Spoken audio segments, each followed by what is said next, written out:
Good morning. In Ephesians 1, Paul prays what has become one of my favorite prayers in all of the Bible. And that's when he prays for the Ephesian church that the eyes of your heart would be enlightened.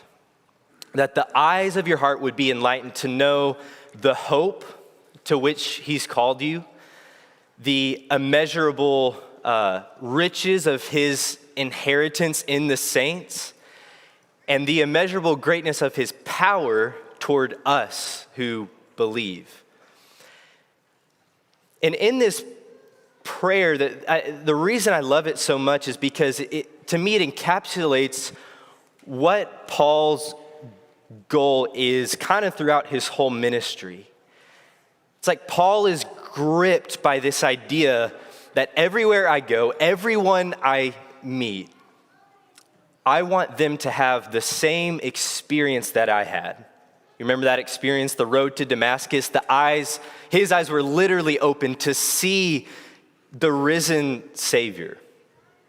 And it's like this is the driving force behind his ministry for the rest of his life. I pray that the eyes of your heart would be enlightened. That's how I feel when we sing. That's what all that was for. When we sing, it feels like that.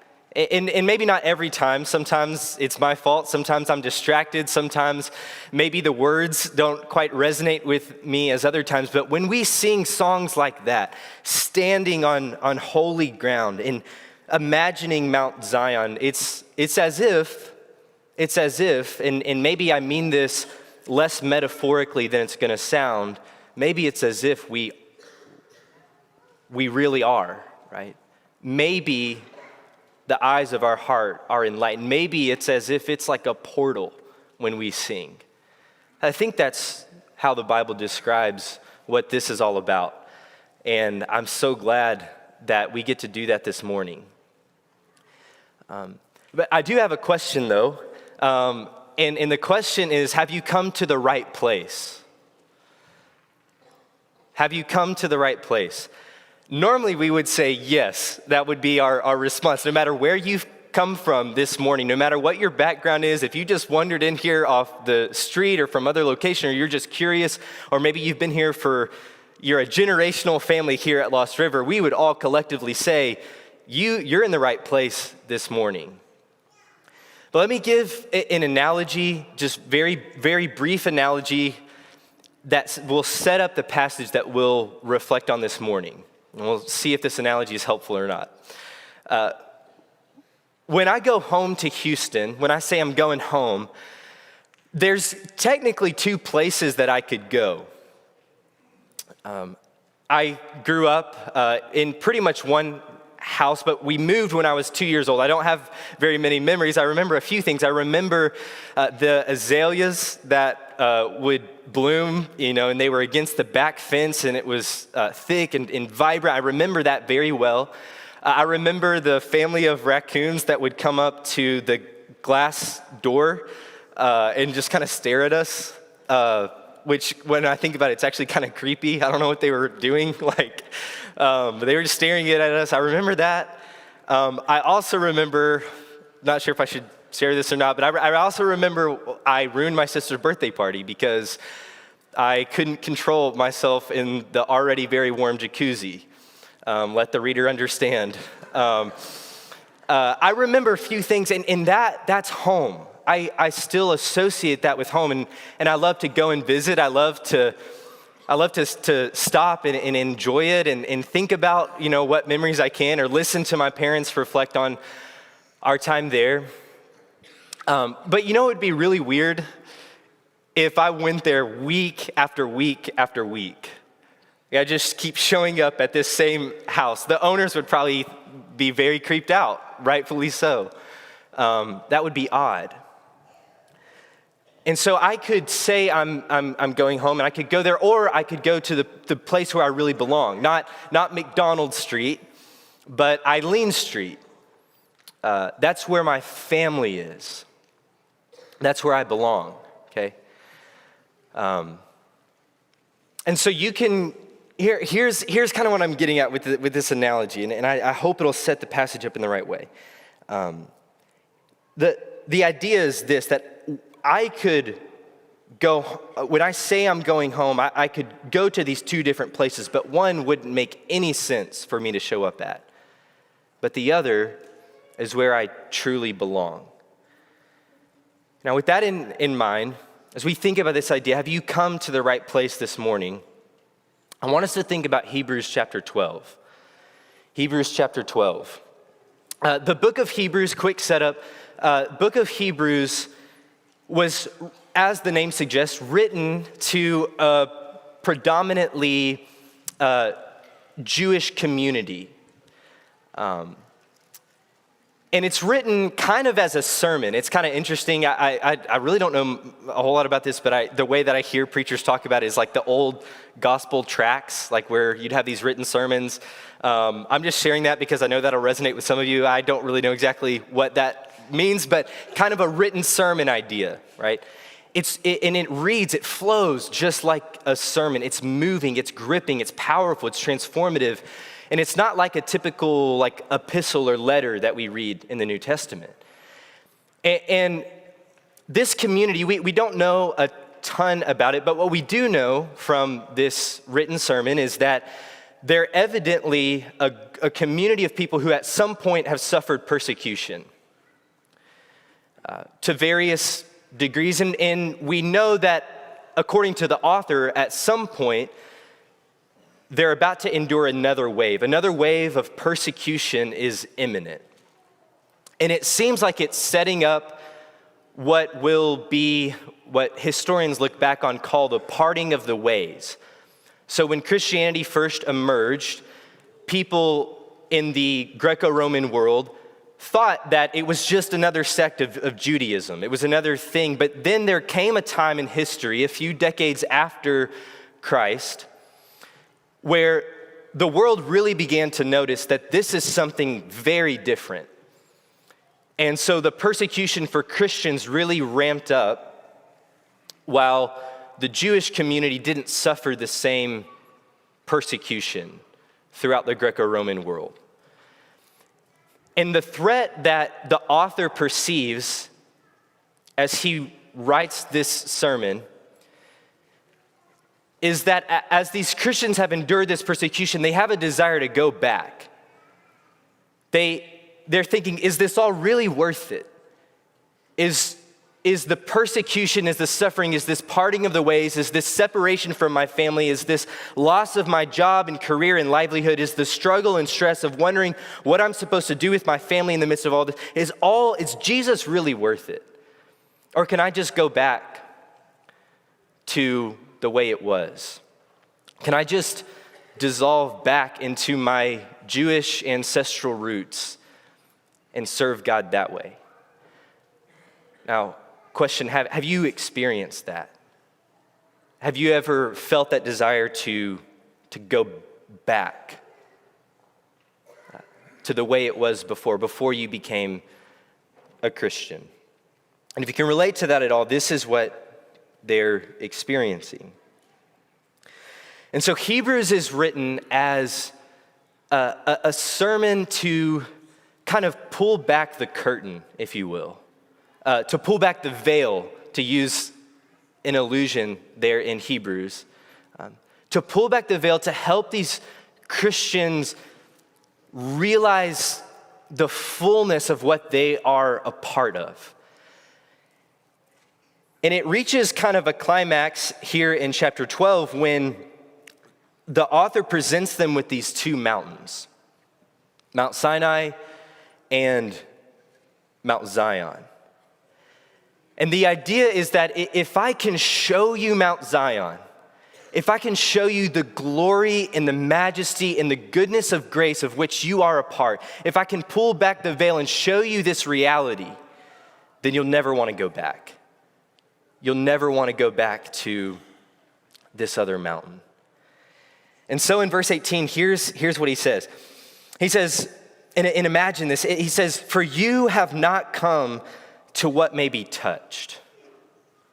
You've not come to some physical mountain. And then he describes where he says, a blazing fire and darkness and gloom and a tempest and the sound of a trumpet and voice whose words made hearers beg that no further message be spoken to them.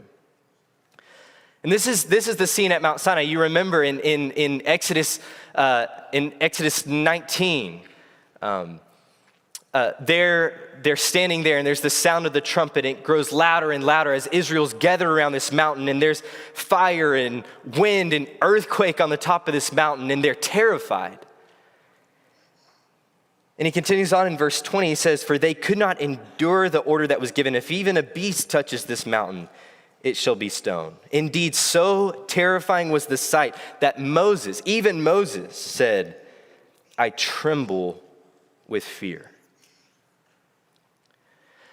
Okay, here's what I want us to see in this first mountain. I think this might be the place that some of us have come to this morning. I think this might be the place, the house, that some of us visit week after week after week. And here's what I mean by that. Some of you, and I've experienced this myself, some of you may have come to a place that's only physical. Right? That's how he starts it, right? You've not come to what may be touched. Some of us have come to a place that's only physical. You're sitting in a pew, you're singing songs, you're with these people, and you partake of these emblems, the bread and the cup, but it's all just physical. It's all just material. There's nothing more to it than that. Some of us have come to that mountain this morning. Some of us have come to a place like Mount Sinai where God is distant. A place where he's so far off, and I have to keep my distance, or maybe he has to keep his distance from me because he's too holy to have anything to do with my worthlessness. That he views me as just the scum of the earth, and therefore he is some distant being that at times has interacted in human history, but he doesn't really act that way today. He's not imminently involved in the world. He's not imminently present right now. That's the mountain that some of us have come to. That's the house that some of us have come to this morning. Or maybe it's a mountain where you're afraid, just like Israel at Mount Sinai. And the way that you think of God, maybe because of what you've been told or the people in your life who've reflected God to you, have portrayed a God who is angry, vengeful, wrathful, and is not on your side. And that's the mountain that some of us have probably come to this morning. And I've been there. And because of that, just like Israel, maybe the reaction that you have is you can't hear God. Just as they say, I can't hear the voice of God any longer, I can't endure it. Maybe that's where you're at this morning. Maybe this is the mountain that you've come to, where it's only physical, where God is distant, where you're afraid and you're not aware of the presence of God. But in contrast to that, listen to verse 22. It says, you've not come to Mount Sinai, verse 22, but you have come to Mount Zion and to the city of the living God, the heavenly Jerusalem, and to the innumerable angels in festal gathering, and to the assembly of the firstborn who are enrolled in heaven, and to God, the judge of all, and to the spirits of the righteous made perfect, and to Jesus, the mediator of a new covenant, and to the sprinkled blood that speaks a better word than the blood of Abel. So notice the contrast between these two mountains. Right? On one, it's God is distant and you're afraid and it's only physical. But he says here, you've stepped into a reality that is not physical, but it's metaphysical, it's transcendent. You've come to a place where, listen to what he says. I'm just reading what the text says. This is the reality of which we're a part. You've come to Mount Zion, the city of the living God. And he says to innumerable angels in festal gathering. We can't see that right now, but you remember the story with I can't remember, Elijah or Elisha. And he says, "Open the eyes of the servant." And God opens his eyes and he sees the angels all around. The Hebrew writer says, "You've come to a place where innumerable angels are gathered." And he says, "To the assembly of the firstborn who are enrolled in heaven." Assembly, or the word that we use is church, the church of the firstborn who are enrolled in heaven. That's the church universal across space and time. And he says that's the reality of which you are a part. That throughout the world right now, this very morning, there are Christians gathered in some of the most remote parts of the world, across the ends of the earth, who are gathered for the very same reason that we are this morning. And he says, you've stepped into that reality right now. And then he says, to God, the judge of all, and to the spirits of the righteous made perfect. The spirits of the righteous made perfect. This would be the saints who've gone on before. This would be Paul. This would be Moses. This would be Ruth, Mary, others. This would be the people that you know and love who've gone on before. He says, right now, you've stepped into that reality. You're with the innumerable angels, the assembly of the firstborn, the spirits of the righteous made perfect. And then he says to Jesus, the mediator of a new covenant, not like Moses who mediated the old law, but Jesus who mediated a new covenant, the sprinkled blood, not of a lamb like Moses sprinkled onto the people, but the blood of Christ himself that removes our sin and allows us to step through that veil and to experience the reality that he describes here. And this is the mountain that we're called to. Not a mountain where God is distant, but where he's imminently present. And not a mountain where we're afraid and timid and we run back and cower because we have this mischaracterization of who God is, but we recognize who God is and we are redeemed by that blood and we're received and welcomed and loved. And not a place where the voice of God is dull, where we can't hear it like Israel, but a place where we're tuned in to what God would say to each of us as we partake, that we are his beloved. And so here's the question this morning. Have you come to the right place? Have you come to the right mountain?